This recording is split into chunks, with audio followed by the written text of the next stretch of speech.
The only real difference between him and Basil is that he was small and had a very large henpecking wife. So I didn't have any problems with saying what I didn't think was funny. No, I don't believe that. Why does he say that? It was bold, unapologetic, and side-splittingly funny, a sitcom so brilliantly absurd it became a cult classic after just 12 episodes. Fawlty Towers didn't just push boundaries, it mocked them, marched past them, and then tripped over them with a smirk. But somewhere amid the chaos, one particular scene crossed an invisible line, one that would never be uncrossed. So, what exactly was in that infamous moment that led to the show's quiet disappearance? Stick around as we uncover the scene that brought Fawlty Towers crashing down, the real hotel horror that sparked a comedy legend. It was meant to be just another place to crash, nothing fancy, just a decent hotel in a sleepy seaside town. The year was 1970, and the Monty Python team had descended on Torquay to shoot Flying Circus. But what they found instead wasn't just accommodation. It was a surreal, borderline absurd lesson in how not to run a hotel. And for John Cleese, it was the birthplace of one of British television's most iconic disasters, Basil Fawlty. Now, imagine this, you walk into a hotel after a long trip, looking forward to rest. Instead, you're met by a man so suspicious and hostile, you start wondering if you're being secretly filmed. That was Donald Sinclair, the real-life manager of the Gleneagles Hotel, who somehow made paranoia and customer service go hand in hand. He wasn't merely rude, he was theatrically erratic. He treated guests like invaders and questioned their every move as though each one might be plotting against him. One moment that left the Pythons in stunned disbelief. Eric Idle had briefly left his briefcase in the lobby. Instead of doing what any sane hotelier might, politely asking who it belonged to, Sinclair assumed the worst. Without hesitation, he grabbed the case and lobbed it over a garden wall, convinced it was a bomb. Not exactly a warm welcome, and certainly not the kind of security policy you'd expect from a hospitality professional. But that wasn't an isolated incident. When Terry Gilliam used his knife and fork the wrong way, Sinclair stormed over to correct his table manners, as though poor utensil etiquette were a criminal offense. Complaints from guests were often met with open contempt. Instead of solving problems, Sinclair added to them, creating an atmosphere that was as comically unbearable as it was real. John Cleese was baffled, and amused. Here was a man so impossibly wrong for the job, so unintentionally ridiculous, that Cleese couldn't help but observe him with a comedian's curiosity. There was something oddly brilliant in Sinclair's disaster class in hospitality. Cleese took notes, literal ones. Years later, with co-writer and then-wife Connie Booth, he would channel all of that madness into a character who would become a television legend. Basil Fawlty, the hilariously dysfunctional hotel manager at the center of Fawlty Towers, was born not from fiction, but from this bizarre reality. Cleese exaggerated the quirks, of course. Basil's tantrums, his endless passive-aggressive jabs, and his tragic inability to handle stress were turned up for comic effect. But the core of Basil, his suspicion, social awkwardness, and talent for offending everyone, came straight from Sinclair. The series itself ran for just 12 episodes between 1975 and 1979, but it left a mark few sitcoms ever achieve. Every chaotic misunderstanding, every meltdown behind the reception desk, was a tribute to that bewildering experience in Torquay. Ironically, Sinclair never fully grasped that he had inspired the show. He passed away in 1981, apparently unaware that his misguided management style had been immortalized in British comedy. But while Fawlty Towers gained legendary status, the real story behind its origin remains stranger and funnier than fiction. It wasn't crafted in a writer's room out of thin air. It began with a chance encounter in a town no one expected to remember, inside a hotel no one expected to talk about. And the man who inspired it all? He thought he was running a tight ship when, in fact, he was captaining the Titanic of customer service. Yet, for John Cleese, this was only the beginning. Before Fawlty Towers, before Basil, and before the accolades, how exactly did his journey start? Stay tuned to unravel the full story, the making of John Cleese from chaos to Cambridge, the making of John Cleese long before the Monty Python madness and Basil Fawlty's hotel disasters, John Cleese was navigating the quiet seaside town of Weston-super-Mare. He was the only child of Reginald Cleese, an insurance salesman with a dislike for the family's original surname, Cheese. Thinking it far too ridiculous for an army man, Reginald officially traded Cheese for Cleese in 1923, a decision that would later match the peculiar charm of his son's comic legacy. At school, Cleese was towering over his classmates, literally.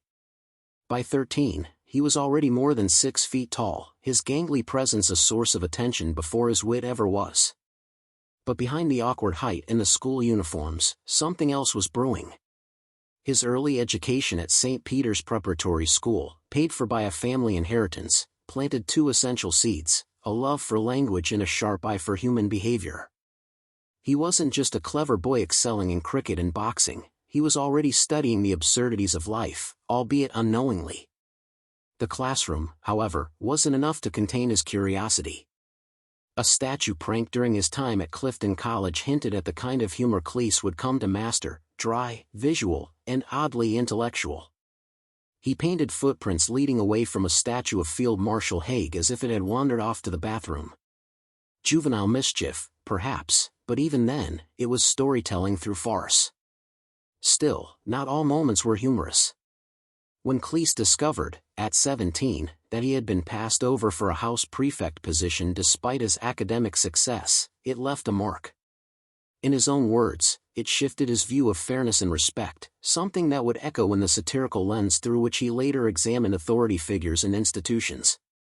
With university places under pressure due to the end of national service, Cleese had to delay his dream of attending Cambridge. Instead, he returned to his old prep school, not as a student, but as a teacher of Latin, science, English, and history. Ironically, the Latin lessons he once taught would find their way into Life of Brian, where Cleese's character famously corrects the grammar of anti-Roman graffiti. Every odd detour in his path somehow became part of his creative arsenal. Eventually, he claimed his spot at Downing College, Cambridge, to study law. But fate had other plans. At a student fair, the Footlights Theater Club asked if he could sing or dance. No, Cleese said bluntly, adding that if there was anything worse than his dancing, it was his singing. "So what do you do?" they asked. "I make people laugh." And that, quite literally, was his foot in the door. At Footlights, Cleese crossed paths with future collaborators Tim Brooktaylor, Bill Oddie, and the one who would change everything, Graham Chapman. Together, they began crafting the kind of strange, cerebral, and anarchic comedy that would go on to reshape British television. Even after graduating with a law degree in 1963, Cleese's father continued sending him newspaper ads for retail management jobs, just in case this comedy thing didn't work out. Idea of a short-fused hotel owner tangled in chaos refused to fade, and soon, the seeds for Fawlty Towers were planted. But rather than just make a show about a cranky innkeeper, the duo sharpened every moment with wit, confusion, and characters so outrageous, they somehow felt real. When the show first aired on BBC in 1975, it didn't exactly charm the critics. One called it a disaster, confused by its fast-paced humor and absurd scenarios. But the public? They understood. Audiences immediately clicked with the manic energy of Basil Fawlty, Cleese's towering bundle of nerves and fury, alongside the sharp-tongued Sybil, the ever-grounded Polly, and poor, hapless Manuel, who turned every misunderstanding into an explosive mess. What made the show truly stand out wasn't just the slapstick chaos, but the intricate timing and farcical tension in every scene. Each episode was a powder keg of confusion, pride, and barely restrained hysteria. Ironically, for something so beloved, the BBC nearly pulled the plug after just 6 episodes. But reruns and growing word of mouth made executives reconsider. By 1979, for years after the first season, a second, and final, batch of episodes aired.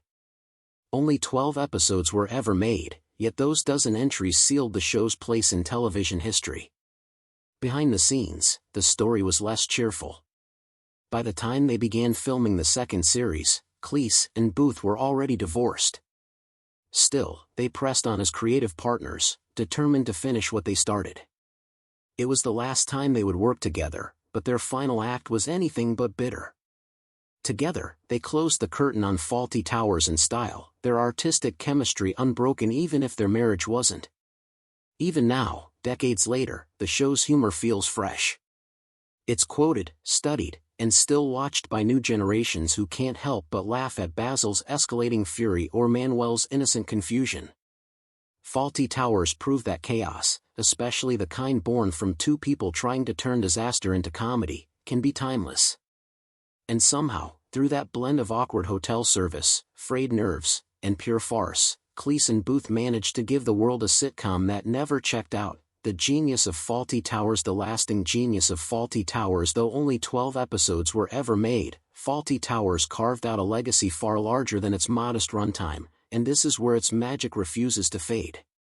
When Fawlty Towers premiered in 1975, the response from television critics was more puzzled than pleased. Some dismissed the show as chaotic and incoherent, unable to grasp that the mayhem was precisely the point. But while critics hesitated, audiences locked in. They didn't just get it, they couldn't get enough of it. There was something almost painfully relatable about watching Basil Fawlty fumble through each day, convinced he was in control while the universe clearly had other plans. John Cleese's portrayal of Basil wasn't just funny, it was a masterclass in barely contained rage and misplaced ambition. Basil wasn't evil or cruel by design, he was simply trapped in a fantasy of refinement he could never quite live up to. That inner tension, his desperate desire to impress upper-class guests while being fundamentally incapable of hiding his own snobbery, turned each episode into a ticking time bomb. But the real brilliance of Fawlty Towers wasn't in the explosions, it was in the way it made every collapse feel both absurd and oddly tragic. Basil wasn't suffering alone. His sharp-tongued wife Sybil, played to perfection by Prunella Scales, knew exactly how to deflate his ego with a single line. Polly, the sensible maid portrayed by Connie Booth, often appeared to be the only adult in the building. And then there was Manuel, the hapless, eager-to-please waiter played by Andrew Sachs, whose constant confusion made every situation more unmanageable, and every punchline more explosive. None of it was tidy, and that was the point. The hotel's disasters weren't isolated gags, they were extensions of Basil's inner mess. Beneath the slapstick, the show explored themes of class, insecurity, and human folly. Basil wanted so badly to run a respectable establishment, to be taken seriously, to rise above his station, but the harder he tried, the more everything fell apart. And yet, that mess was meticulously crafted. Each episode, though packed with chaos, was tightly written and perfectly timed. The jokes didn't just land, they ricocheted. The pacing was relentless, the energy unstoppable. It was a kind of comedy that demanded attention and rewarded it generously. Still, despite its brilliance, Fawlty Towers was a gamble. After airing just 6 episodes, the BBC wasn't convinced it was worth continuing. It wasn't until reruns began attracting larger and more devoted audiences that the network gave the green light for a second and final series in 1979. In total, only 12 episodes were made. But in that small number, Cleese and Booth captured lightning in a bottle. Over time, the critics reversed course. What was once seen as a misfire became a gold standard. In 2000, the British Film Institute named it the greatest British TV series of all time. Today, nearly half a century later, Fawlty Towers remains one of the most quoted, adored, and referenced sitcoms in history. And though it was built on miscommunication, mishaps, and mounting tension, its legacy is clear: some disasters are too good to clean up. But what made one episode, out of just 12, explode into infamy, and why does it still spark debate decades later? Stick around to find out. The Germans' Fawlty Towers and the chaos of controversy. But even at the height of its success, laughter didn't shield Fawlty Towers from controversy, and one particular episode pushed the line between comedy and offense so far, it almost tore the show apart. It was called The Germans, and from the very start, it was chaos wrapped in satire. Viewers first saw Basil Fawlty, played with perfect absurdity by John Cleese, stumbling through his hotel duties after suffering a nasty blow to the head. Now, Basil was already a disaster waiting to happen on a normal day, but with a concussion? What followed was a tornado of missteps, awkward encounters, and one of the most infamous punchlines in British television history.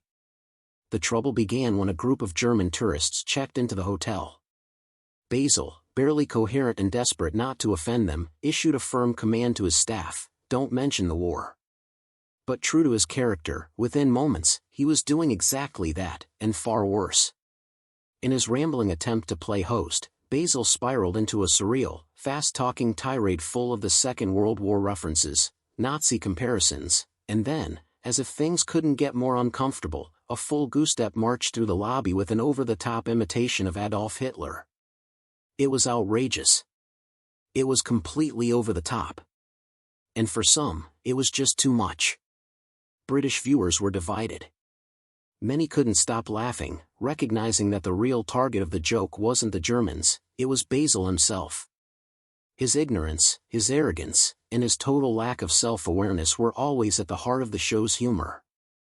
In this case, the war jokes weren't glorifying anything, they were making Basil look like a fool. That was the point. But others, including BBC executives, didn't find it funny at all. For those with family members who had lived through the war, or worse, died in it, the slapstick portrayal of Hitler and the awkward war jokes felt insensitive and painful. Decades later, the arguments surrounding the Germans have only grown louder. In the age of streaming and global access, old comedies are being re-examined in a new light. Scenes once seen as edgy or ironic are now judged by today's standards, where political correctness and cultural sensitivity matter more than ever. And the Germans didn't escape this wave of reevaluation. Several streaming platforms removed the episode entirely, while others edited out specific scenes or lines they deemed offensive. This sparked a whole new controversy. Loyal fans were furious. To them, the edits were a kind of censorship that misunderstood the show's purpose. They argued that Fawlty Towers was never about punching down, it was about exposing the flaws in people like Basil, who never realized they were the joke. Even John Cleese, never one to back down from a fight, stepped in. He defended the episode passionately, reminding everyone that satire isn't always meant to be comfortable. In his view, Basil Fawlty was the perfect example of how ignorance and arrogance often go hand in hand, and mocking that was necessary, even if it made some people squirm. The war jokes weren't aimed at Germans, Cleese insisted. They were aimed at the British obsession with the war, and at Basil's stupidity. He wasn't wrong. Basil was never a hero. He was petty, snobbish, rude, and often completely clueless. What made him funny was that he never got away with it. His plans always backfired. His attempts at control always collapsed. And in the Germans, his effort to avoid offending his guests turned into one of the most spectacular displays of foot-in-mouth comedy ever broadcast. Still, it's easy to see why the episode struck such a nerve. Comedy, after all, walks a fine line. What one person sees as satire, another might see as cruelty. And when the subject matter is as heavy as World War II, the stakes are even higher. Yet despite the outrage, the Germans endured. Not only did it remain one of the most memorable episodes of Fawlty Towers, but it also helped secure the show's place in TV history. It proved that even the most beloved comedies aren't immune to criticism, and that sometimes, the boldest jokes are the ones people remember the longest, whether they laugh or not. Today, Basil's frantic cry of "Don't mention the war" is etched into British pop culture. It's been parroted, quoted, and debated for generations. And while some networks may try to sanitize it for modern audiences, the original version still lives on, both as a piece of comedy brilliance and a reminder that humor often comes with consequences. The conversation around the Germans hasn't faded. If anything, it's become a case study in how comedy evolves, and how the same scene can be viewed in two completely different ways depending on who's watching, and when. But maybe that's the real legacy of Fawlty Towers. It didn't just make people laugh. It made them talk. It challenged assumptions, exposed ignorance, and showed that sometimes the most ridiculous characters can teach us something, if we're paying attention. And no matter where you stand on the episode, one thing is clear: Fawlty Towers never played it safe. It poked, it prodded, and it pushed boundaries. In doing so, It carved out a legacy that's still being discussed and dissected decades later. Behind the scenes, cast clashes and collaborations. Fawlty Towers was chaos bottled up and broadcast to the world, but what happened off-screen was just as wild as what fans saw on it. The slapstick humor, razor-sharp dialogue, and frantic energy that made the series unforgettable didn't just appear out of thin air. It came from a cast and crew who poured everything, sometimes quite literally, into every scene, even as personal struggles simmered behind the laughter. The show's masterminds, John Cleese and Connie Booth, didn't just co-create the series, they were also its emotional core. Cleese played the permanently stressed Basil Fawlty, and Booth played Polly, the calm and the storm. But by the time they began working on the second season in 1978, their marriage had quietly ended. It wasn't a dramatic breakup splashed across tabloids, just the quiet heartbreak of two creative minds who had grown apart. Still, they carried on like professionals, not just tolerating each other, but working in lockstep to produce some of the show's finest episodes. You'd never guess, watching Basil and Polly bicker and brainstorm, that the real-life couple behind them had just separated. As the camera rolled, there was no room for personal baggage. Even when the pressure mounted, the cast never let it seep into their performances. Prunella Scales, who played the fearsome Sybil Fawlty, was a master of turning upper-middle-class sternness into comedic gold. In real life, she was nothing like her character, kind, thoughtful, and admired across the British acting world.